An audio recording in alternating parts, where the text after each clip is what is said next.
welcome to day 27 of the Blizzard Buddies competitive group Ironman journey. After feeling a bit of burnout in the last couple days, I took it easy in game today, but still made some good progress. I made a really huge gear upgrade today that I'm really happy about, and excited to put to use in the coming days. Some reasonable PVM is actually on the table now. Speaking of which, I finally got my first few Dagonoth Rex kills on the account, which was pretty fun. It's going to be really important to get the team 2 more dragon hatchets so we can all have at least one, and hopefully some of that famous Ironman and or YouTube luck can kick in. That way we can get a little boost for the team. Enjoy the clips today. Alright, I always like to start the day checking my frogs. It's kind of like the new dopamine boxes, and that's actually going to be a pretty good level. It's 68 farming, which unlocks palm trees for me.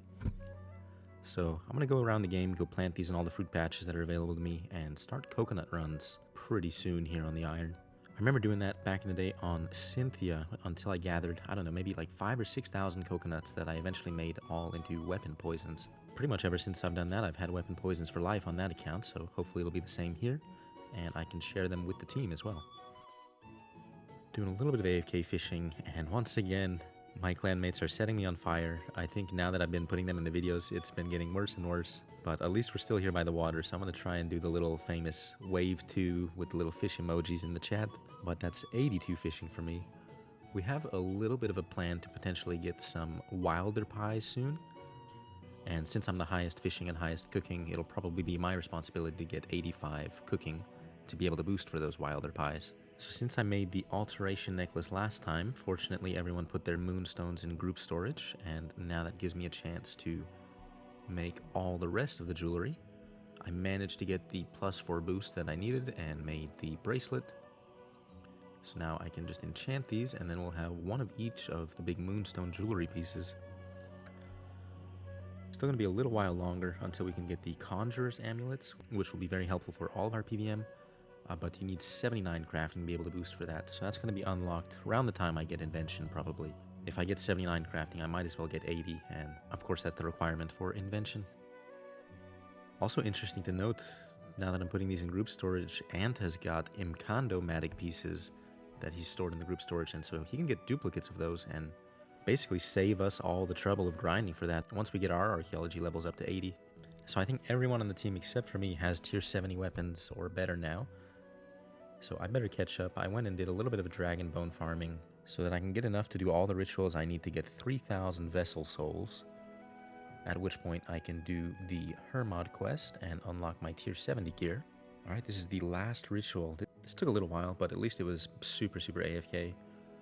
That is now 3,000 vessel souls, and I actually have enough talent points, or whatever they're called, at the bottom there, that I can unlock all the rewards in this tier 4 section of the talent tree. So there's Command Vengeful Ghost, Spectral Scythe, Increased Conjure Duration, and the Command Zombie ability, all unlocked at once. Pretty good for the dopamine right there. Now I'm going to go do the Hermod quest. Without the portal, the run-up and the camera angle here looks really cool. Coming into Raziel's Citadel. But I think it's time for the boss fight, so I'm ready for that. Should be a quick one in story mode, although we'll see with my tier 60 weapons. And I'm realizing I forgot to bring my Nexus, so I have no ectoplasm for conjures. Well, that's definitely unfortunate.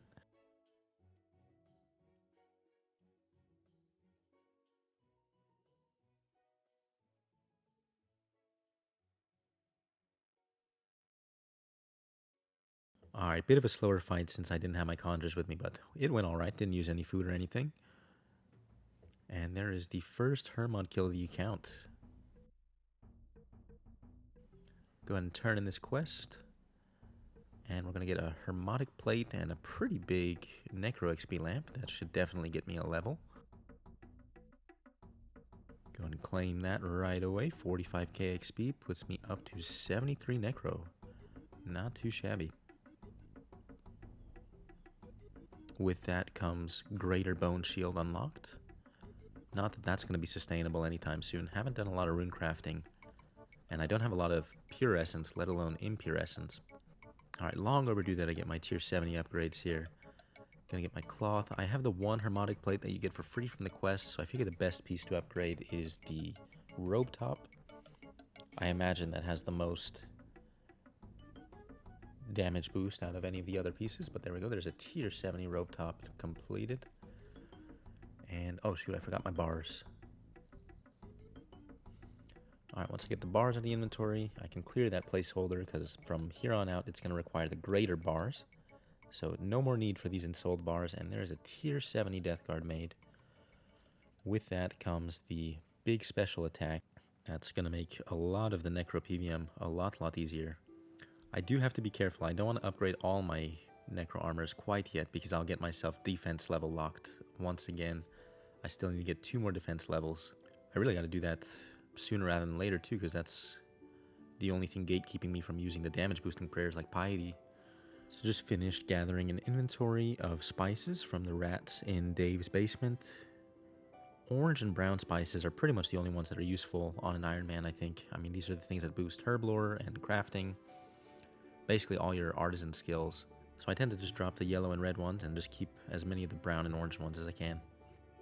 Just for some variety, I decided to train a little bit of thieving, probably go to 75.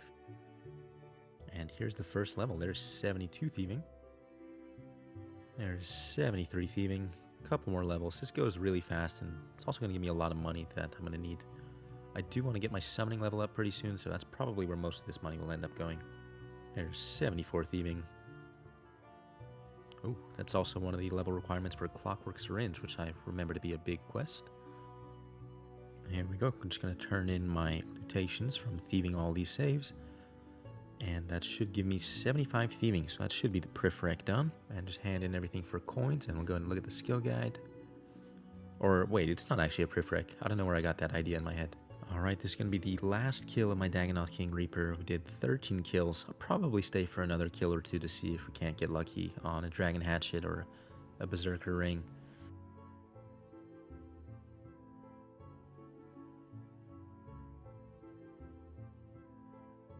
No luck on this one, but 10,000 Slayer XP, first bit of Dag KC on the account.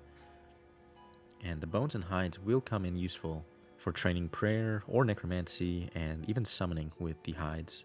It's definitely a good task to get done. I prefer if Reaper gives me these tasks instead of things like Mole or Calphite Queen. Turning in my dailies, gonna get 1 level here. There's 57 summoning.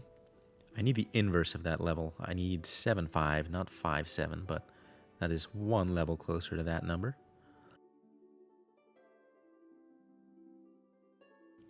Usually before I go to bed, I'll do something really AFK that still makes a little bit of account progress, and so here I am doing some cooking, and there's 81 cooking.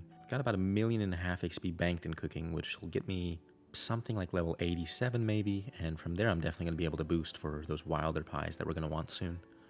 Just for a bit of variety, and since it's a little bit more AFK than cooking, there's a mining level to wrap up the night, for real this time. There's 82 mining. Stocking up a bunch of these Necrite and Phasmatite ores so that I can work on 80 smithing and get another invention requirement out of the way. Doing the level check-ins before we call it a video. Here is Mr. Antarctic himself. You can see him looking pretty cool with that new Tier 3 competitive group Ironman armor that we unlocked with the recent Journey tier broadcast we got. And he's also got himself that Imkando-matic, which is pretty crazy to see already. Got the highest archaeology level of the group by far, with level 81. Once he gets to 86, I believe it is, he's even going to be able to start doing Gates of Eladinis, which might jumpstart our progress even more if we can get lucky on some of those unique drops. One of the interesting things with having a member with this high of an archaeology level, who's so far ahead of us all, is he can actually feed us some of the archaeology rewards and save us from having to do some of the backtracking. You saw in the group storage earlier, we had extra Imkando-matic pieces, and soon he's even going to be able to put fully restored artifacts that will be useful to claim some relic powers. We're not certain if we'll need the archaeology levels ourselves to claim some of the relic powers, but that's what we'll experiment with. Here's Mr. Accident's progress. He didn't get a whole lot done today. He was gone most of the day, but he's still got the highest Necro level out of everyone. He's probably going to get 99 pretty soon, if he keeps up the pace he's been going with his combats. He's got a really cool Arch Glacier streak going right now with a ton of cool supplies, so tomorrow's video is going to have some clips of that. Hopefully he can send it all the way to 500% and get some more alkables for everyone. That would be really, really helpful. And unfortunately, I don't have a picture of Chills today. Didn't see him online when I was taking screenshots. But I'll put the picture of the high scores for the 4-man competitive group Ironman section, and you can see us still on top. Got a little over 100 level lead over the next team, but those guys are progressing crazy fast. It's almost so fast that I don't understand it, from being like rank 7 or 8 a week ago to overtaking rank 3 and overtaking rank 2, and at this rate they're probably even going to overtake rank 1. So we'll keep trying our best not to let that happen, but at the rate they're progressing, I'm not so sure it's preventable. That's going to be where I call it a video for today. If you have been enjoying keeping up with our rank 1 competitive group Ironman journey, please be sure to subscribe to my channel, as I'll be making a daily video documenting our progress. Thanks for watching, and see you tomorrow.